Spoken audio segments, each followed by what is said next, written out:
The paper $10 bill hit my chest, fluttering down onto the empty dining table. "That's all you're worth. Get out," he sneered. I picked it up, folded it precisely, and reached into my bag for the manila envelope, thick with 2 years of preparation. I placed it gently before him. He tore it open, cursing until his eyes locked on the first page, then slowly lifted his gaze toward the front window. Outside, a black SUV I'd never seen before idled on the curb of Riverbend, Ohio, and the man stepping out changed everything. It was my 19th birthday, and the atmosphere in our Riverbend, Ohio, home was sharp enough to cut the thin layer of snow clinging to the walkway outside. The suburban streetlights cast sickly yellow squares across the living room carpet, but the tension radiating from the kitchen countered any warmth.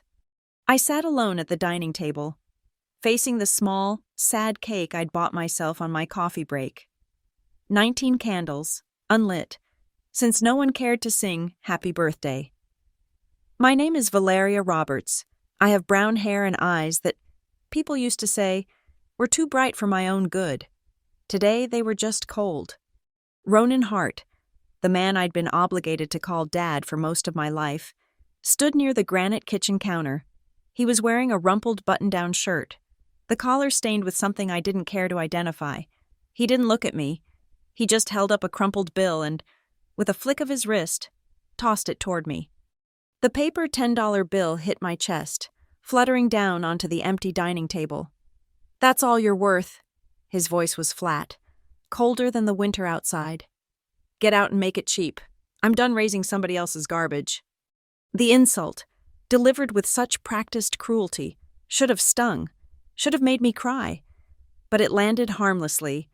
For 19 years, I had prepared for this moment, though I didn't know the exact time and date until about 365 days ago. I reached out, my movement slow and deliberate. I picked up the $10. It felt thin and meaningless in my fingers. I folded it into a neat square and slipped it into the zippered compartment of my backpack. No tears, no begging. My eyes met his, and for the first time, he saw a stark, clear sobriety in my gaze that startled him. It was the look of someone who had done their homework, not someone pleading for scraps. Then, I reached back into the backpack and pulled out the manila envelope. It was thick, heavier than it looked, weighted with the truth I had guarded for 24 months. I placed it gently on the table, sliding it across the polished wood. "Before I go, Dad," I said, my voice quiet, but every syllable reaching him clearly, "you should read this. Every single page is the truth." Ronan snatched the envelope. He was still fueled by the righteous anger of the oppressor, confident in his power. He started tearing the stiff paper in a frenzy, muttering obscenities about my ungratefulness and how much he had sacrificed. But the tearing stopped halfway. As he yanked out the contents, a thick sheaf of documents, his eyes darted across the top page. His angry momentum faltered, replaced by a deep, immediate shock. His hands, gripping the stack, began to tremble. The documents were a masterpiece of compilation.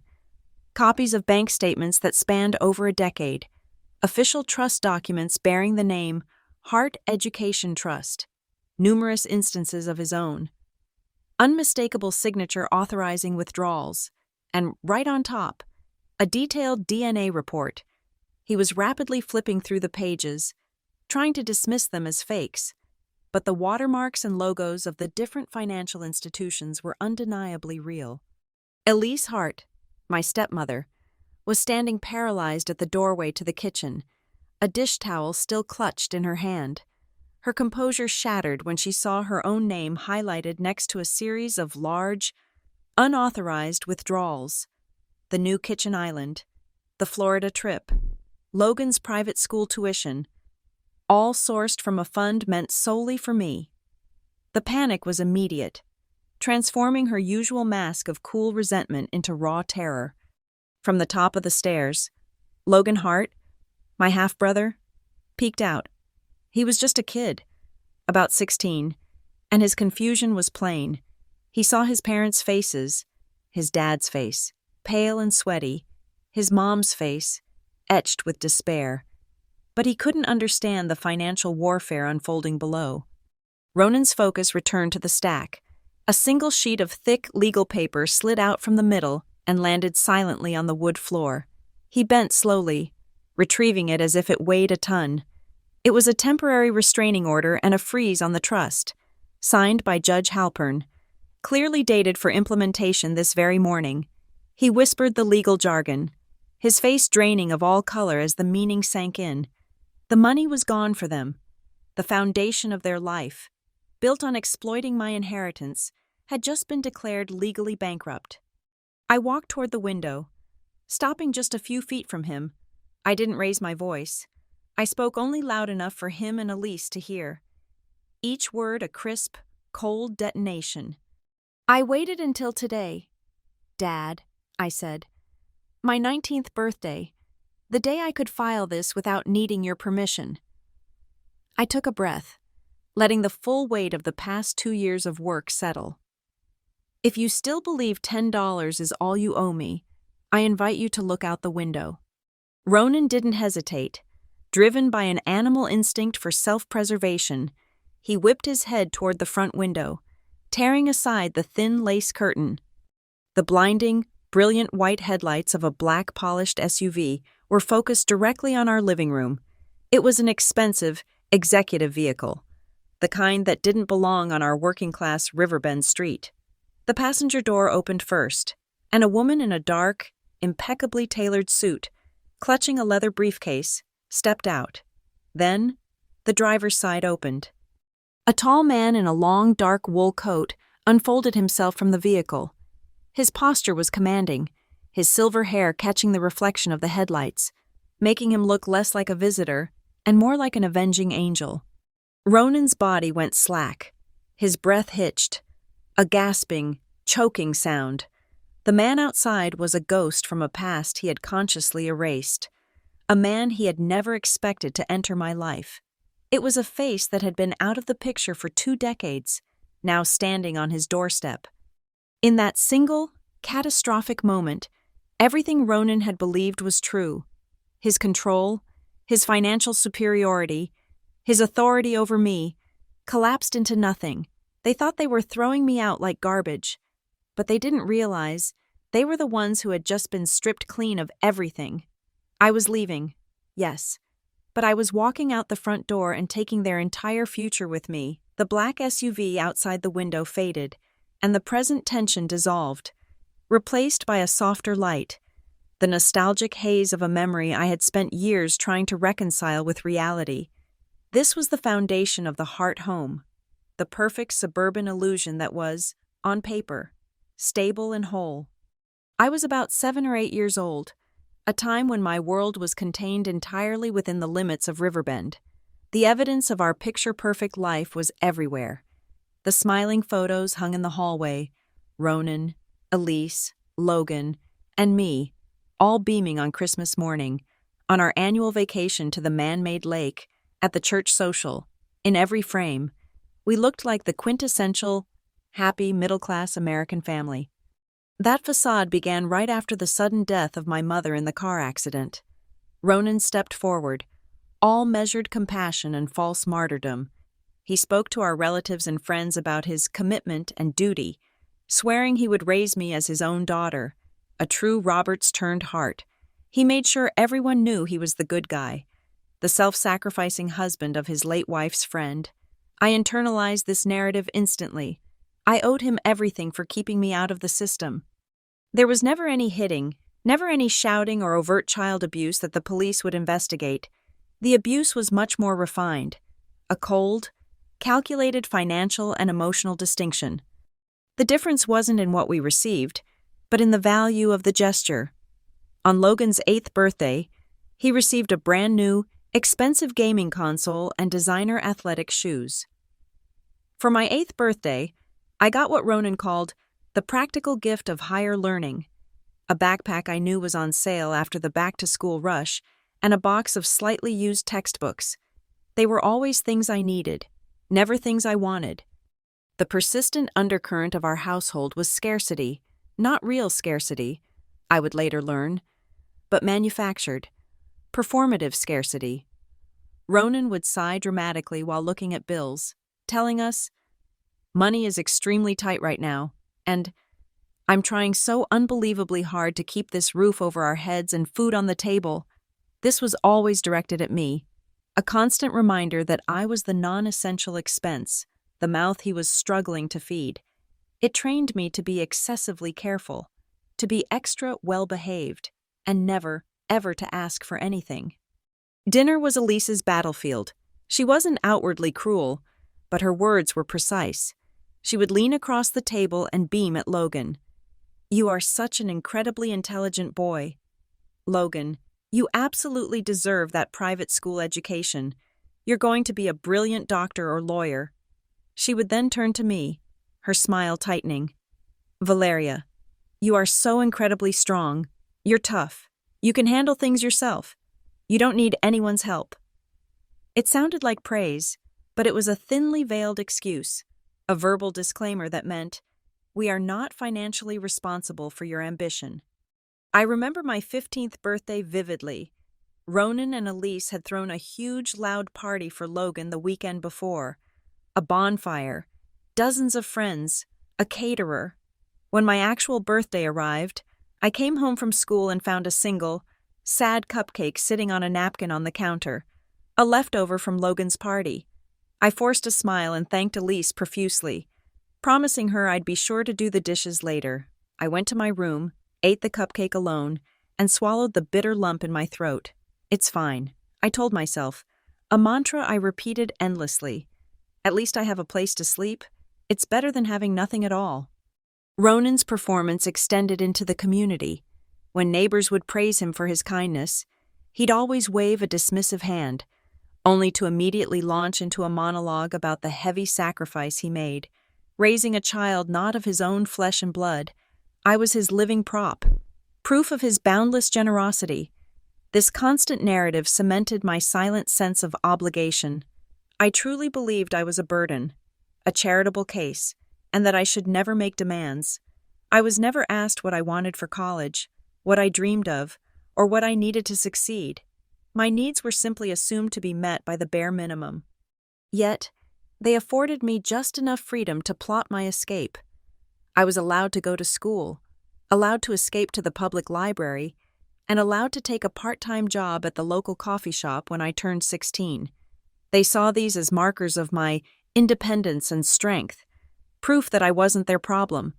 They didn't realize those small liberties were giving me the access to computers, legal knowledge, and the outside world I needed to turn their own game against them. Even as a small girl, I felt it, a vague, gnawing sensation that I was less a daughter and more a long-term guest, someone they were housing out of a grudging sense of duty. I saw how Logan's belongings were labeled, carefully protected, while mine were replaceable. Still, the self-talk persisted. They took me in. I must not ask for too much. It was the lie I told myself until the night I heard the words that broke the glass. Heart Education Trust. It was a quiet summer night, humid and thick, and I was 15 years old. The house, usually full of the low-level noise of television or Ronan complaining about his auto shop, was silent. I had just finished a double shift at the coffee shop, and my throat was dry from smelling burnt sugar and old beans. I crept down the hallway toward the kitchen. The refrigerator hummed a steady, lonely tune. The living room was dark, but a faint, rectangular sliver of yellow light spilled from underneath the closed door of Ronan's small home office, which he always kept locked. I filled a glass with ice water, the cold radiating up my arm. Just as I raised the glass to my lips, Elise's voice, low and conspiratorial, cut through the quiet. "If you pull out another chunk from the Heart Education Trust, you need to make the paperwork look cleaner this time." "Ronan," she whispered, her voice tight with caution. "She still thinks that's her college fund. It needs to last until Logan finishes sophomore year." I froze, the cool glass pressed against my mouth, the water forgotten. The what? Ronan's voice was the sound of utter financial complacency, calm and perfectly legal, which somehow made it 10 times more chilling. "Who's going to check? Elise? On paper, she's my child. I'm the trustee. I'm the legal guardian. As long as we keep her under our roof until she's 21, the money stays in my control. The sound of his voice speaking so openly about control, my control, sent a shockwave through my chest. For years, I had believed his sighs about money, his performance of sacrifice. In that one sentence, the paint peeled back, revealing the bare, hungry greed beneath the glossy exterior of goodwill. I wasn't a family member. I was a legal technicality. Elise gave a small, dry laugh, the kind of sound that held zero humor. She suggested, "When Logan enrolls in that private college, we'll just list the tuition as a general family expense. Nobody cares how the money of a stepchild is spent, especially when the guardian is making sacrifices elsewhere." The glass shook slightly in my hand. I could feel the cold pooling in my palm. They were the ones who were supposed to be strapped for cash. I was the one who was supposed to be the burden. Yet they were talking about my supposed college money as a slush fund for Logan's future. It was the moment I realized I wasn't an inconvenient mouth to feed. I was a bank account waiting to be emptied. I pressed myself against the wall, listening, terrified to make a sound. The conversation continued, and then I heard the full name, the key that unlocked the entire lie.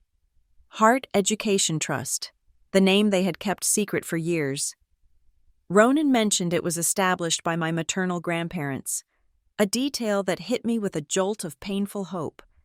"And the terms, Ronan? Are we sure about the terms?" Elise asked, always the one worried about the fine print. Ronan chuckled. It was a low, ugly sound. "The condition is ironclad. It's only to be used for the direct benefit of Valeria Roberts, but the old folks are dead, remember? They're not around to supervise. As long as I sign the withdrawal forms, the bank transfers the funds. The girl doesn't even know what a bank statement looks like." I felt the blood drain from my face, replaced by a terrible coldness that started in my core and spread outward. Direct benefit.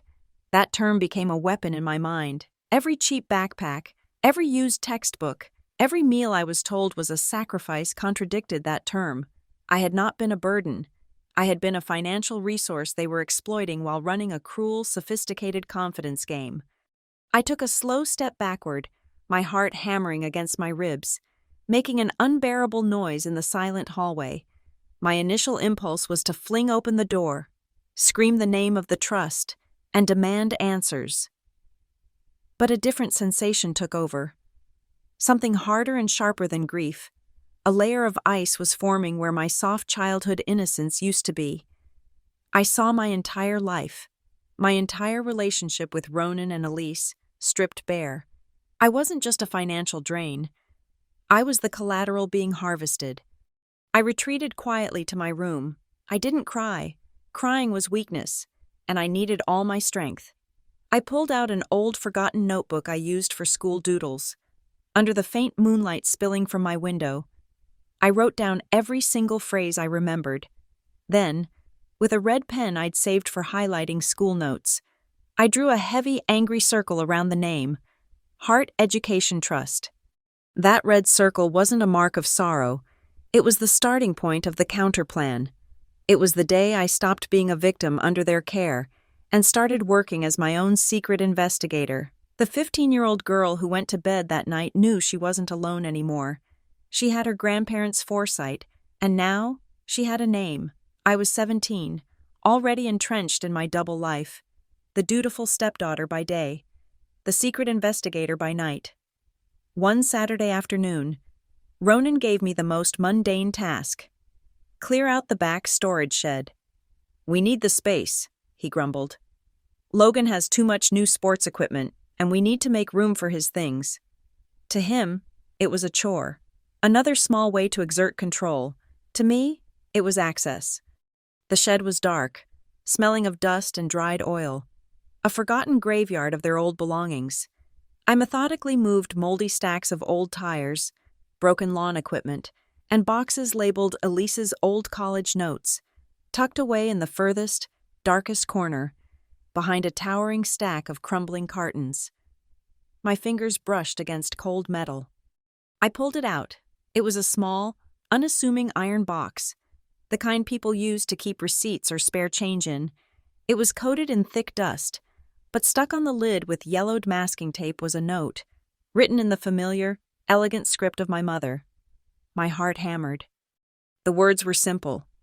Valeria, open when you are 17 years old. I love you, Mom. I carried the box into my room like it was fragile glass. 17. I was 17 now. My mother's foresight stretched across the chasm of death, timing this perfectly. The box was secured with a basic, cheap lock, thanks to countless hours spent watching online videos about small mechanics and basic security, a strange hobby I picked up during my many solitary evenings. I knew what to do.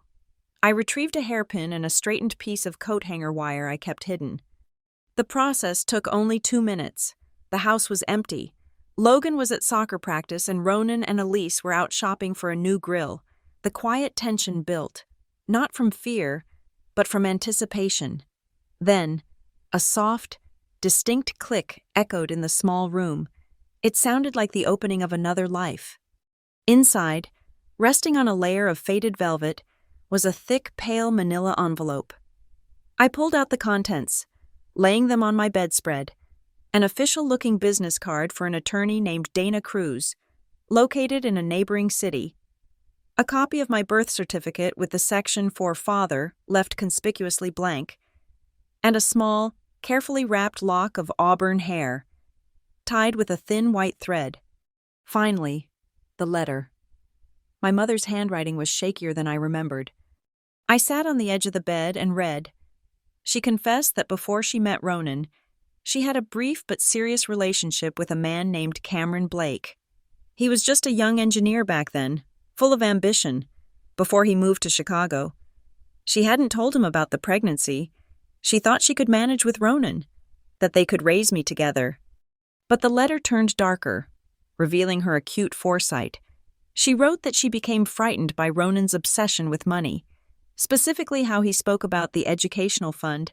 She worried that if anything happened to her, Ronan would view my inheritance not as my future, but as his new revenue stream. Then came the legal explanation, delivered with the clear, protective voice of a mother who had planned for the worst. She explained that the Hart Education Trust wasn't Ronan's gift. It was established by my maternal grandparents through an independent bank. I was the sole and only beneficiary. Ronan was merely the temporary custodian, the trustee. The most vital instruction was highlighted in blue ink. If you ever feel neglected, exploited, or that your funds are being misused, you must contact Dana Cruz. She is fully briefed. She knows exactly what to do. My mother hadn't left me alone in the world. She had left me a meticulously planned legal fortress. The letter also addressed the man in Chicago. She instructed me that if I ever wanted to know my biological father, I could use the lock of hair and the coded address she provided in the envelope to find Cameron Blake. She ended the letter with a heartbreaking mix of regret and fierce love, apologizing for the secrets, but explaining that the silence was my only shield against Ronan's growing avarice. I reread the final lines, tears finally blurring my vision, not tears of sadness, but of overwhelming gratitude. My mother's love, I realized, hadn't been obliterated in a car crash. It had been packaged, sealed, and dated, ready to deploy the moment I was old enough to fight back.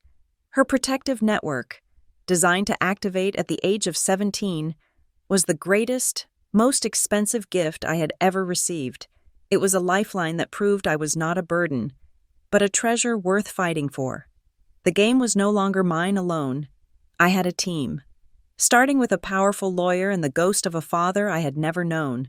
The knowledge contained in my mother's letter was heavy, almost paralyzing, but the name Dana Cruz was a beacon. I couldn't risk using the home computer. Ronan routinely checked the history, convinced I was wasting time on social media.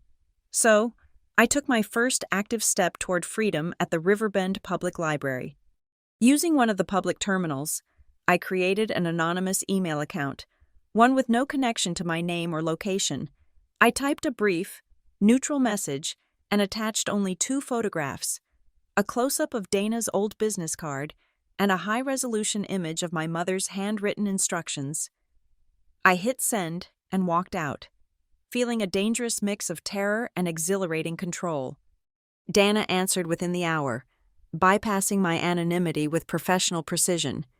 She didn't reveal anything in the email, only a short, coded request.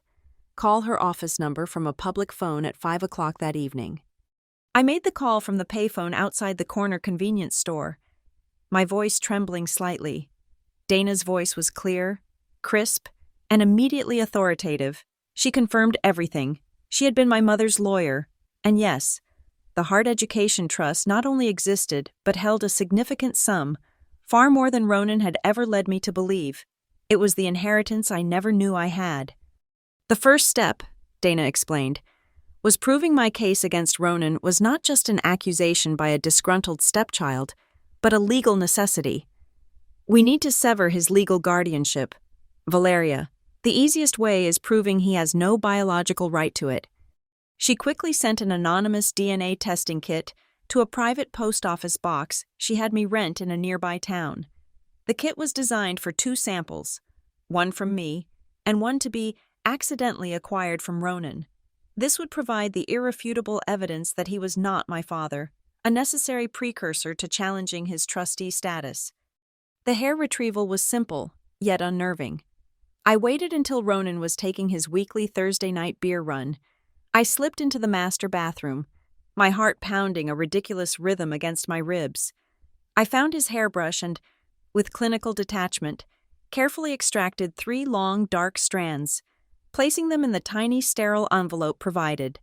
I collected my own sample and, 2 days later, mailed the package to the designated lab.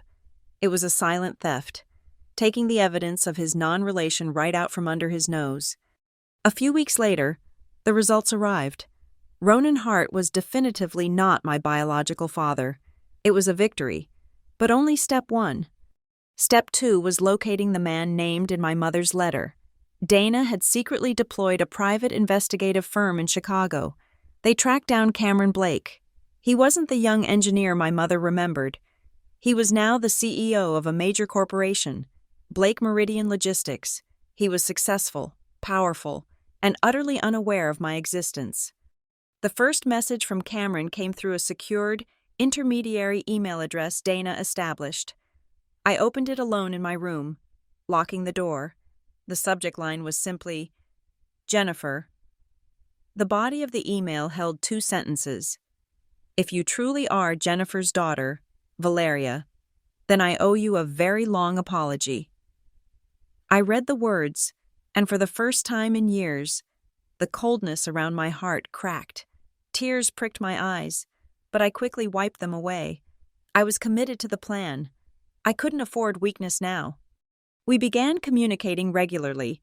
First, just a few carefully scheduled emails each week, then short, encrypted phone calls using an app Dana set up, always during the brief windows when I knew Ronan and Elise were reliably absent from the house. I told him everything, not the exaggerated tales of abuse, but the subtle, insidious truth of my life. It was stable, but it wasn't enough. I was never starved or hit. Cameron, I was just treated like an invoice, a line item of cost, for 19 years. I told him about the $10 backpack, the constant financial gaslighting, the small cruelties masked as tough love. Cameron listened silently, and his growing sense of guilt transmitted across the digital connection. Dana, meanwhile, drew up the final strategy. She emphasized timing. We had to wait until my 19th birthday, the exact day I reached legal adulthood in our state and could stand as the primary plaintiff in a civil suit. The plan was threefold. File suit to demand full reimbursement of every single penny Ronan and Elise had fraudulently withdrawn from the trust. Simultaneously ask the court to confirm Cameron as my biological father. And finally, petition the judge to appoint Cameron as my permanent legal representative for all remaining financial procedures. The date was set. The plan was locked. All I had left to do was wait for my 19th birthday, 365 days from the day I sent that first email. I was now playing a long game, pretending to be the innocent, ungrateful daughter while I silently built the case that would collapse their entire world. The year between my 17th and 19th birthdays was a masterpiece of performance art. Ronan and Elise needed to believe I was docile, grateful, and most importantly, financially clueless. So, I became the ideal daughter, or, at least, the ideal stepdaughter they had always demanded. I doubled down on being compliant. I was always on time for school, worked diligent shifts at the coffee shop, and volunteered for extra chores. I stopped asking questions. I stopped making even the smallest request for anything frivolous. The more docile I became, the deeper their certainty grew that I was a harmless variable, completely under control. They mistook my silence for submission, not surveillance. My greatest point of access was Ronan's disorganized nature. He owned a small business, Hart Auto and Supply, and his home office was perpetually buried under receipts and banking documents. When I would help him organize, a small, subtle opportunity arose. He frequently left financial statements from the Hart Education Trust mixed in with his business accounts, believing the complex paper trail was secure. Armed with my smartphone, I became a professional photographic memory. I would gently slide the trust statements to the bottom of a stack and, while Ronan stepped out to grab a coffee or check the shop's security feed, I'd covertly snap high-resolution images of every single page. The truth I uncovered was breathtakingly brazen. The withdrawals were not random. They were systematic and perfectly timed to coincide with major family purchases. Logan's private school tuition? A massive withdrawal. Vaguely labeled educational support. The expensive annual beach vacation in Florida that I was told we couldn't afford to bring me on? Labeled as a family cost. The new garage upgrades and Ronan's new pickup truck? All paid for with funds specifically restricted to my direct benefit. The numbers weren't meaningless. They were a ledger of my stolen opportunities. To counter their intricate deception, I had to educate myself. I spent my late nights taking free, basic accounting and finance courses online. I taught myself how to read financial reports, track money transfers, and identify dubious transaction descriptions. Every number, every date, every carefully worded note of family cost in the ledger was no longer a cipher but a piece of admissible evidence. Dana Cruz, my lawyer, was the architect of the legal offensive. I would send her the photos, and she would process the raw data. Her office meticulously compiled the massive case file, a line-by-line accounting of every fraudulent withdrawal, meticulously cross-referenced with the trust's original limiting clause, to be used only for the direct benefit of Valeria Roberts. The thicker the file grew, the less room Ronan had to maneuver or deny the theft. Cameron, my newly discovered biological father, was a silent financial shield, recognizing my fragile dependence on the small, inconsistent allowance Elise gave me. He started providing discreet financial support through Dana's firm. This allowed me to quit one of my 2 part-time jobs and focus entirely on documentation and school, removing the last vestige of their financial leverage over me. Logan, completely unaware of the looming disaster, occasionally wandered into my room to watch television. He would casually talk about his summer camp experiences, his ski trips, or the latest expensive gadget his parents had bought him. I would listen, nodding and offering neutral responses, but in my head, I was mentally tagging those privileges. Ski trip equals $50,000 withdrawn in January. Summer camp equals $20,000 withdrawn in June. The ease of his life was the mirror image of my struggle, bought with my resources. Every evening before bed, I went to the wall calendar I had hung behind my door. I kept my focus absolute. I took a red marker and drew a heavy, satisfying X over the passing day. I was counting down the 365 days until my 19th birthday, the day I could walk into that courthouse and file the paperwork without needing Ronan's signature or permission. As the day approached, Dana executed the first critical legal move. She filed the petition with the Riverbend District Court, requesting the temporary restraining order. This order would immediately freeze the Hart Education Trust. Demand Ronan provide a full accounting and explanation for every withdrawal, and crucially, establish the groundwork for Cameron's parental recognition. Dana timed the filing perfectly to coincide with the week of my birthday, ensuring that the legal hammer would drop at the precise moment my legal autonomy was secured, maximizing the shock and efficiency of the blow. The time for whispering was over. The time for legal action was minutes away. The living room in Riverbend was a war zone. Though no physical blow had been exchanged, the uneaten birthday cake was a ridiculous prop.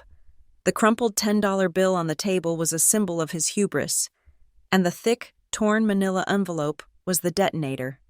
Ronan and Elise stood frozen, each face etched with a separate, distinct form of panic. Ronan, finally understanding the catastrophic reality of the court order, roared, tearing his gaze from the window. "This is a mistake. It has to be a mistake." He gestured wildly at the scattered papers. All the spending was for the family. It was all for the house. But on every page, his own looping, confident signature was undeniable, placed right next to withdrawals that dwarfed his small auto shop's annual profit. Elise's eyes scanned the documents, landing on the highlighted transactions.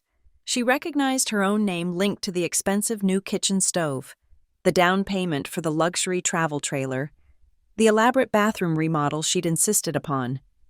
Her hands began to shake violently, and the dish towel she held fell to the floor. Her careful mask of stepmotherly annoyance shattered into pure terror. She realized she was not just an accomplice, but a co-conspirator. From the safety of the stairs, Logan's small, bewildered voice cut through the toxic atmosphere. "Dad, what is the trust? What did the judge say?" The question was innocent, yet it was the sharpest blade in the room. It instantly exposed the chasm between the privileges Logan enjoyed and the resources stolen from his older sister. Then, the doorbell rang. It wasn't a frantic, rushed sound. It was even, firm, and utterly inescapable. The sound of an official conclusion. I looked directly at Ronan, whose eyes were wide and darting, like a trapped animal. "That," I said, my voice low but perfectly audible over the sudden quiet, "must be the man you never thought would show up." I turned, walked to the front door, and opened it. I didn't hesitate. Standing on the snowy threshold was Cameron Blake. He was taller than I remembered from his photos, imposing in his dark coat, his face bearing the same determined set as mine, a similarity that must have been devastatingly clear to Ronan.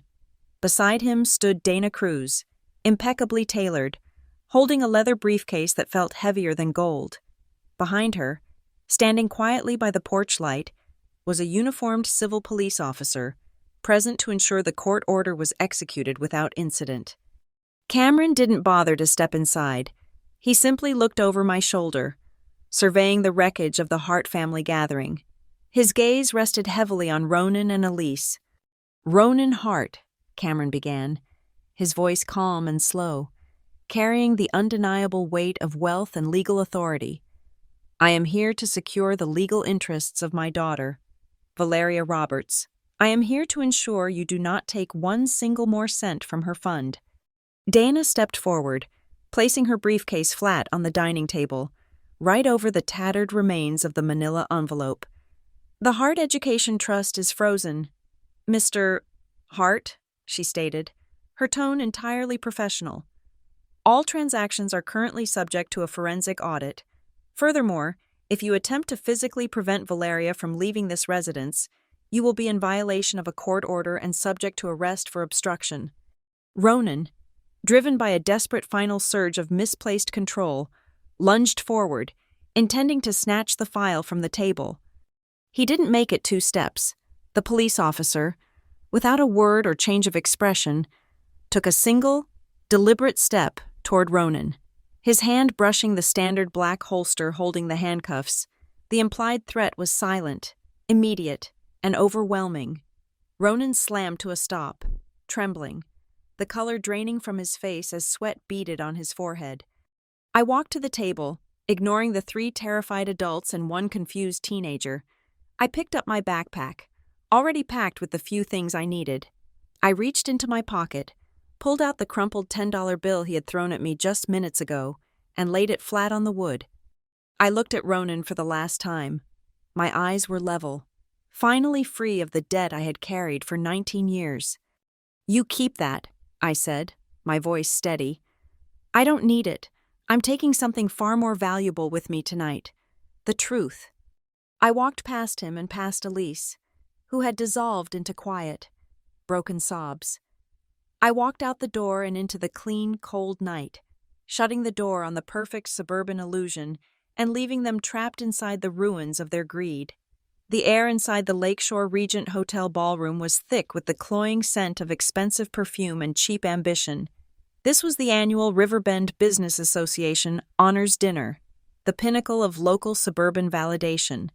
Hundreds of people, bank managers, auto shop owners, realtors, and small-time entrepreneurs, gathered to toast their modest success under glittering chandeliers.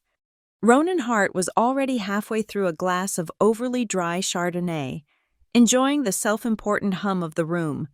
He was scheduled to be introduced as a pillar of the community, an exemplary local business owner. He deserved it, he thought. Hart Auto and Supply had been profitable for years, and nobody needed to know the true source of capital that funded his comfortable life. He felt untouchable, having survived the initial shock of the court order, which he was already planning to appeal. He was here tonight to reassure his peers that the little domestic issue was just that, a little domestic issue. Meanwhile, I stood backstage, a world away from Riverbend's familiar hypocrisy. Cameron had flown me out from the temporary apartment he'd secured for me near the city center. I was wearing a navy blue sheath dress, simple yet perfectly tailored, a stark contrast to the faded, second-hand clothes I'd worn for 19 years. I felt like a spy in my own life, observing the enemy through a one-way mirror. Cameron placed a hand on my shoulder. "Ready?" "Ready," I confirmed. The nervousness I felt was not fear, but the high-wire tension before the final execution of a perfect plan.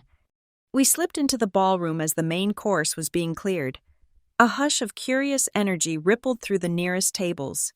No one knew who the elegant, silver-haired executive was, or who the beautiful, sharp-eyed young woman accompanying him might be.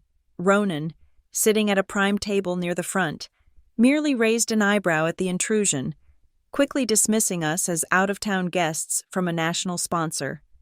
He was right about one thing: the sponsor. Ronan's focus was entirely on the master of ceremonies, a local television personality, who was about to announce the final, most prestigious award.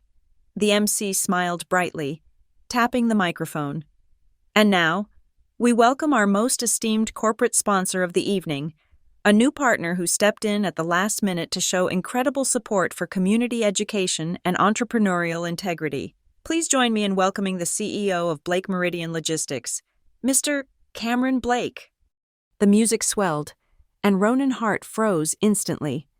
The name Cameron Blake detonated in the room. Ronan's grip tightened around his wine glass, his knuckles turning white. He turned to look at the main stage, his face contorting into an expression of pure, unadulterated horror. The man from the black SUV, the ghost from my mother's past, was walking confidently up the steps. Cameron took the podium, the stage lights reflecting off his polished coat.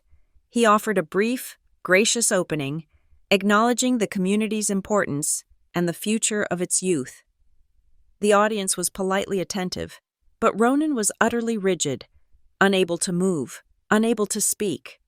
Then, Cameron shifted his tone. His voice, amplified throughout the ballroom, became sharp, focused, and utterly arresting. "I was drawn to sponsor this event because integrity, especially when dealing with the future of children, is everything," Cameron announced, pausing for dramatic effect. "Tonight, I want to introduce a living example of how the system, and a specific breach of trust, can cause a child to be viewed as a burden, when in reality, that child was the victim of long-term theft." A heavy collective silence fell over the tables. Every eye, including Ronan's panicked gaze, turned to the side of the stage where I stood. "I'd like you all to meet my daughter, Cameron continued, his eyes meeting mine. Valeria Roberts. As the spotlight swung from Cameron and locked onto me, I walked slowly onto the stage. The light was blinding, but I stood tall, meeting the sudden, frantic curiosity of hundreds of powerful people. I saw dozens of phones instantly raised to record the moment. Cameron placed his hand firmly and protectively on my shoulder.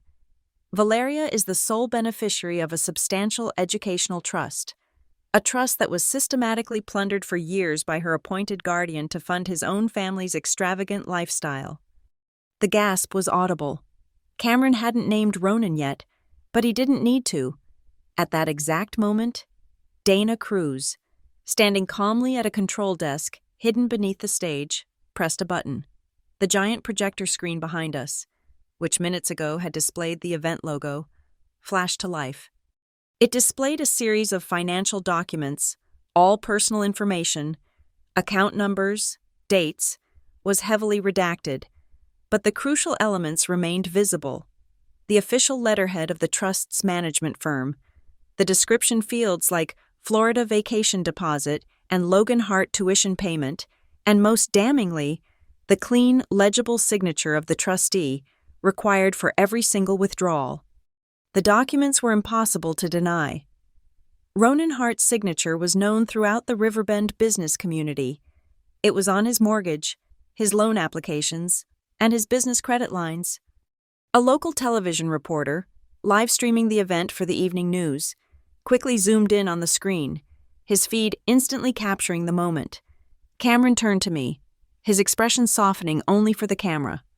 Today, the courts formally recognized me as Valeria's biological father and legal representative, he stated, his voice resonating with paternal commitment. We have filed a civil suit to recover every single penny stolen from her future. And this is not just about the money, which amounts to well over $300,000, but about sending a message. You cannot steal a child's education and integrity without consequence. The live stream captured the dramatic conclusion. Cameron looking directly into the camera, his hand still on my shoulder, declaring, "We will recover every cent that was stolen." The video clip, instantly shared and tagged with the news of the freezing order, began to spread across local social media networks before the applause even started. Ronan, shaking with rage and humiliation, shoved his chair back, intending to storm the stage and shout down the libel. But as he looked around, he stopped dead. The eyes were devastating. They weren't the eyes of confused strangers. They were the eyes of his peers. He saw the expression of the bank manager who processed his loan renewals. He saw the realtor who had taken his deposit for Elise's new lakefront lot, and on their faces was not sympathy, but dawning, calculating comprehension. They recognized the signature. They recognized the pattern. Ronan Hart was not a pillar of the community. He was a thief who used a child's trust fund as his own piggy bank. A low buzz of discussion replaced the silence. A few prominent local donors quietly rose from Ronan's table and moved to the back of the room. His isolation was instantaneous and complete. The fall from respected business owner to public pariah took less than 5 minutes. Before the event was even officially over, the final, systemic blow arrived. Ronan's phone vibrated violently in his pocket. A steady, incessant stream of alerts. Emails from the bank's internal audit division. Urgent communications from the trust's legal department. Demands for immediate documentation from his own lawyer, who clearly had just seen the news online. He didn't need to open the emails.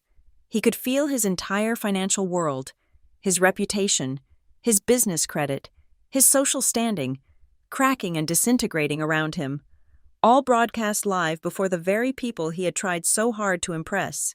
He had tried to throw me out with a $10 bill. I had responded by taking his entire livelihood, live, on stage, in front of the whole town. I walked off the stage with Cameron and Dana, leaving Ronan trapped at his table, a solitary figure under the fading spotlights of his ruined life. The civil trial opened on a cold, gray morning in the Riverbend District Courthouse.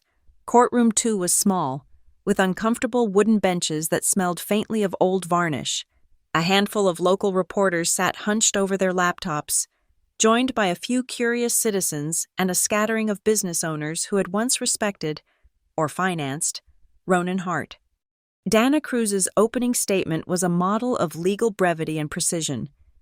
She stood before the judge, listing the facts without emotional embellishment. Your Honor, we will demonstrate that the defendant, Ronan Hart, acting in bad faith as the appointed trustee, systematically diverted substantial funds from the Hart Education Trust for his personal gain and the benefit of his nuclear family, in direct contradiction of the trust's explicit terms, which mandate that funds be used only for the direct benefit of Valeria Roberts. My turn on the witness stand was purely mechanical. I didn't cry. I didn't raise my voice. I was there as the fact witness to my own life. I recounted the years, how I was told money was too tight for textbooks, how I had to work 2 part-time jobs just to afford application fees, and how I was denied any academic enrichment opportunities on the grounds of financial impossibility. Simultaneously, Dana projected the evidence onto a small screen next to the judge's bench. The numbers spoke with a terrible, cold eloquence.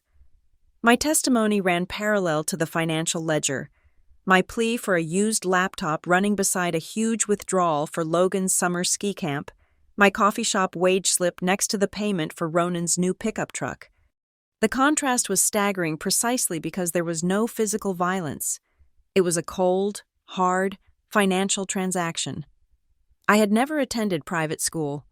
Those educational withdrawals went to Logan. I had never been on a proper family vacation. Those family costs went to Ronan and Elise's luxurious trips. The case wasn't built on tears and trauma. It was built on bank statements and fiduciary duty. Dana then called a forensic financial expert. The expert explained the concept of lost opportunity, quantifying the damage. Had the funds been managed correctly, they testified, I would have graduated college debt-free, potentially had a superior career trajectory, and started adult life with a substantial financial cushion. The money stolen, well over $300,000, represented not just cash, but years of financial advantage and a fundamental change in my life trajectory.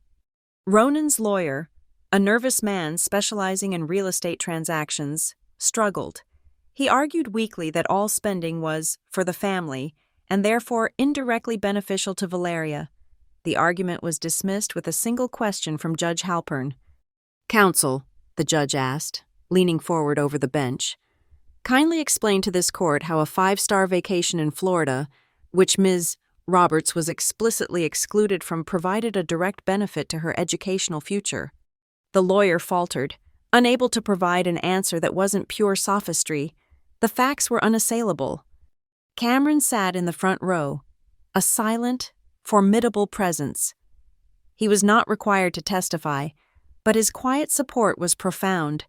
During one of the short recesses, as I stepped off the stand, he simply slid a cold bottle of water across the table to me. It was a small, understated gesture, the image of a present, caring parent, the exact opposite of Ronan, who sat hunched at the defense table, his face ashen, looking utterly defeated. The final moments of the trial felt suspended in a heavy silence. Judge Halpern, a woman known for her meticulous fairness, read the verdict slowly, deliberately. She found Ronan Hart guilty of breach of fiduciary duty and illegal conversion of trust funds. The judgment was absolute. Ronan was ordered to repay the entire misappropriated sum, including accrued interest and all of my substantial legal fees. The final figure was enough to push Hart Auto and Supply, and Ronan himself, into immediate and certain bankruptcy. The final legal step was the confirmation of parentage. Judge Halpern formally declared Cameron Blake as my biological father and designated him as my legal financial representative until the complex process of asset recovery and financial restitution was completed. Elise, sitting quietly behind Ronan, let out a sharp, wrenching sob when the judge issued a stern warning that she, too, would face further investigation if any attempts to conceal assets were discovered.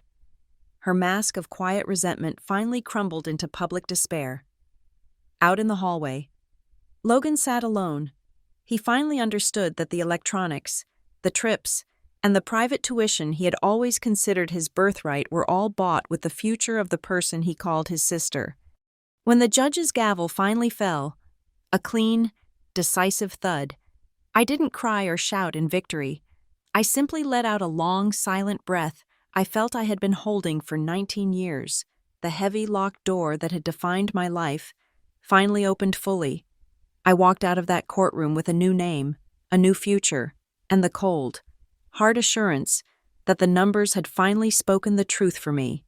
Justice, in this case, wore the sharp, clean lines of a perfectly balanced ledger. The weeks that followed the trial were a blur of legal paperwork, bank transfers, and for the first time, peace.